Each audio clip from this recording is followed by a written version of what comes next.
Hello and welcome to The Print. We have a special guest with us, former Chief Minister of Madhya Pradesh, Kamal Nath ji. Kamal Nath ji, am I talking to the future Chief Minister of Madhya Pradesh? I do not know. The people of Madhya Pradesh will decide the future of the future Chief Minister. I don't proclaim myself to be the future Chief Minister.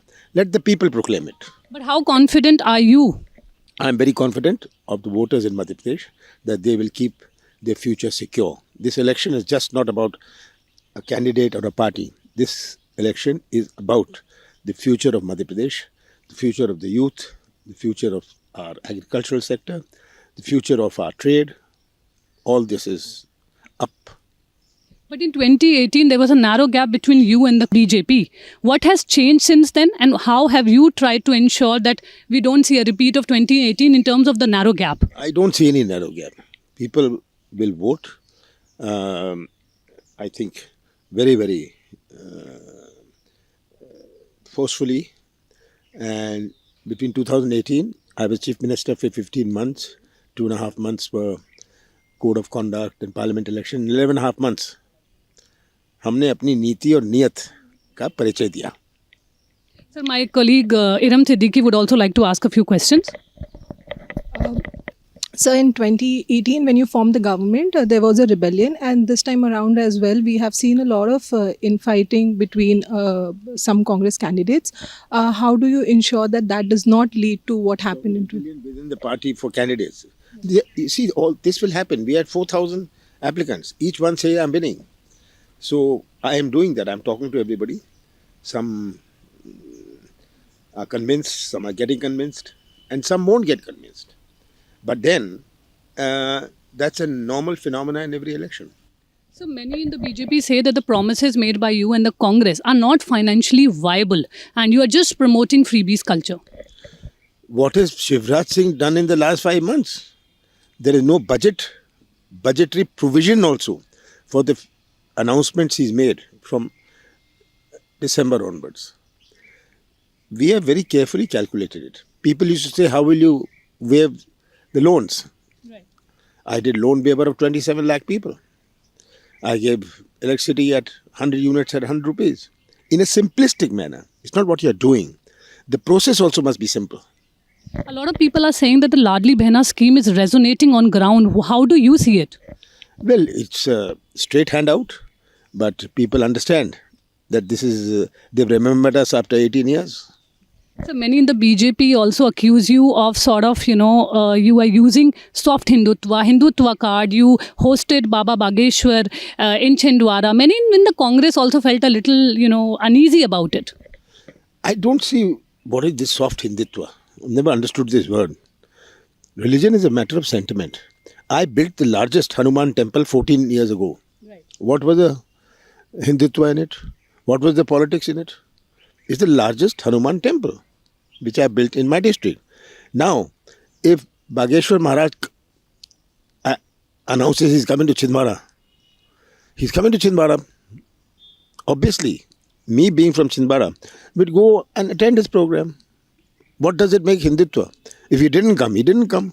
But many say that in the Congress that it gives the message that you're endorsing his Hindu Rashtra view. There was nothing Hindu Rashtra he talked of in Chhindwara. We had all religious, Sarv Dharam, Aartis we used to have. Where was the Hindu? I was there. But if somebody says, I'm coming, if you say you're coming to Chhindwara, I'll meet you there.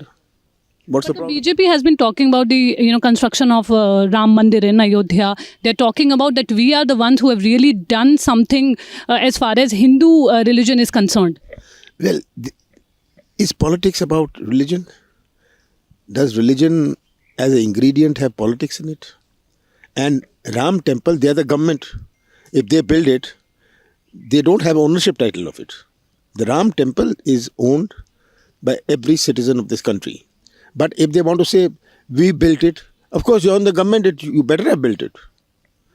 And now you say, you're trying to take singular pride as if it's a personal, they have built a personal house for themselves. So, the Samajwadi Party recently has fielded their candidates. They're part of the India Alliance as well. What do you think went wrong? What was the discussion like? How many seats were they demanding? The problem was not on seats. The problem was which seats. Because if they demand a particular caste and that caste upsets our caste balance, or a particular candidate, the issue became on particular candidates by which the BJP would win. We couldn't agree to that because both their objective and our objective was to defeat the BJP. But if by having a particular candidate, the BJP would win, it would defeat the objective. There was a lot of talk about Kurta Farna, and in which obviously you cleared the air, wherein you said you've given Digvijay Singh the power of attorney here. We would want to understand what is Digvijay Singh's role in this election, and how are the two leaders handling the MP elections here to ensure that there is no clash of whether it's... There is no clash between me and Digvijay Singh at all. And in joke and jest, we say a lot of things to each other.